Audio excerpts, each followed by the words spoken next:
Pada kali ini ada cerita dari seseorang yang bernama Ade. Dan itu kejadiannya pada 2016. Waktu itu si Ade masih kelas 2 SMP. Dan si Ade ini kalau berangkat sekolah itu bisa dikatakan masih pagi banget. Jam 6 itu si Ade ini sudah masuk ke gerbang sekolah.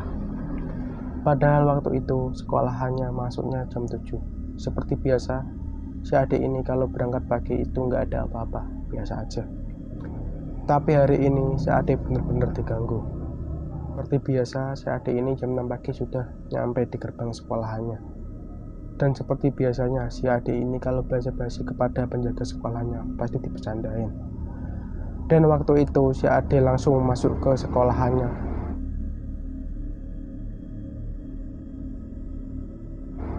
Sekolahan si Ade ini halamannya lumayan luas. Ada beberapa gedung kelas, kantor guru, dan satu musola. Di sekolahan si Ade ini ada 2 gerbang. Pas si Ade masuk ke gerbang yang pertama itu nggak ada apa-apa, biasa aja. Pas si Ade masuk ke gerbang yang kedua, si Ade ini mencium bau wangi seperti bau bunga melati.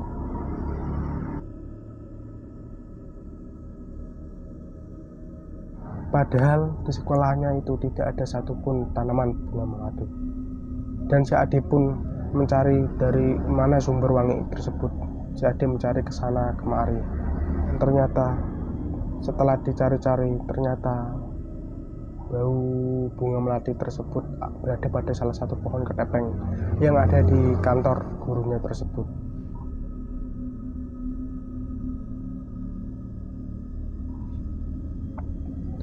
Setelah mengetahui kalau bau tersebut berasal dari salah satu pohon yang berada di depan kantor gurunya tersebut, si Ade pun bergegas pergi meninggalkan pohon tersebut dan langsung masuk ke dalam kelasnya. Dan si Ade pun tidak cerita kepada siapa-siapa. Singkat cerita, bel pulang pun sudah berbunyi. Si Ade pun bergegas untuk pulang. Tapi si Ade masih penasaran dengan bau yang tadi pagi dia cium. Kemudian si Ade berniat untuk kembali ke pohon yang tadi pagi dia cium tersebut.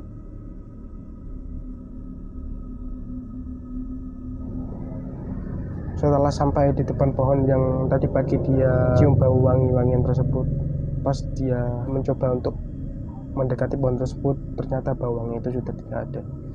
Setelah itu si Ade bergegas untuk pulang ke rumahnya. Kebetulan rumah si Ade ini tidak terlalu jauh dengan sekolahannya tersebut. Singkat cerita, waktu itu sudah berada pada pukul jam 4:30 sore. Seperti biasanya, si Ade ini membantu ibunya untuk mencari ranting-ranting pohon untuk dijadikan bahan bakar di rumahnya untuk memasak. Ibunya si Ade ini mengajak si Ade untuk mencari ranting-ranting pohon di dalam sekolahannya. Kebetulan di dalam sekolahannya tersebut ada pohon yang baru ditebang kemarin. Singkat cerita, si Ade dan ibunya pun izin kepada penjaga sekolah yang menjaga sekolahan tersebut. Setelah diberi izin oleh yang menjaga sekolah tersebut, si Ade dan ibunya pun bergegas untuk masuk ke dalam sekolahan tersebut untuk mencari ranting-ranting pohon untuk dijadikan kayu bakar. Setelah sampai di depan sekolahannya, si Ade dan ibunya pun menuju ke ranting pohon yang ditebang kemarin. Seperti biasa, awalnya itu tidak ada kejanggalan apa-apa. Tapi lama-kelamaan, ibunya si Ade ini mendengar suara tangisan cewek dari salah satu pintu kamar mandi yang berada di sekolahan tersebut. Kencang itu suara tangisan tersebut. Dan ibunya pun memanggil Ade. Ade, sini deh. Iya bu, ada apa? Antar ibu sebentar yuk. Kemana bu? Udah, ikut aja. Ade dan ibunya pun bergegas untuk menuju ke sumber suara tersebut. Setelah sampai ke depan pintu kamar mandi tersebut, si Ade pun juga mendengar suara tangisan wanita dari dalam kamar mandi tersebut.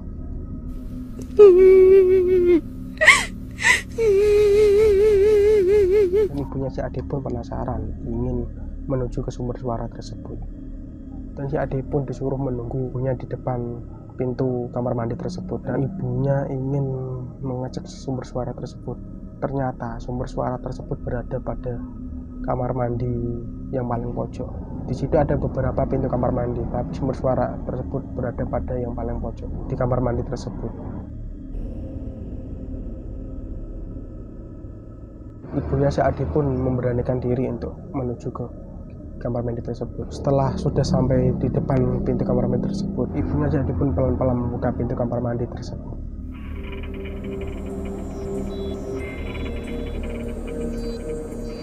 Setelah membuka pintu tersebut, betapa kagetnya ibunya si Ade. Ternyata di dalam kamar mandi tersebut ada salah satu sosok wanita dengan pakaian dress panjang warna putih agak lusuh, rambutnya panjang, tapi membelakangi ibunya si Ade tersebut.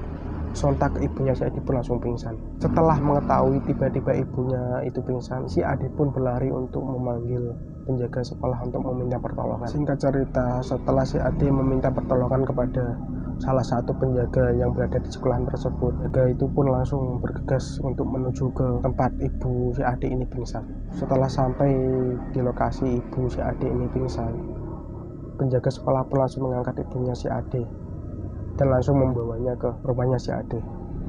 Setelah dari kejadian tersebut, ibunya si Ade pun mengalami sakit beberapa hari, dan si Ade pun mencoba untuk meminta pertolongan kepada salah satu ustadz yang berada di dekat rumahnya tersebut. Setelah ustadz itu datang ke rumahnya si Ade, langsung dibaca-bacain apa gitu di dalam minuman, terus disuruh minum ibunya itu.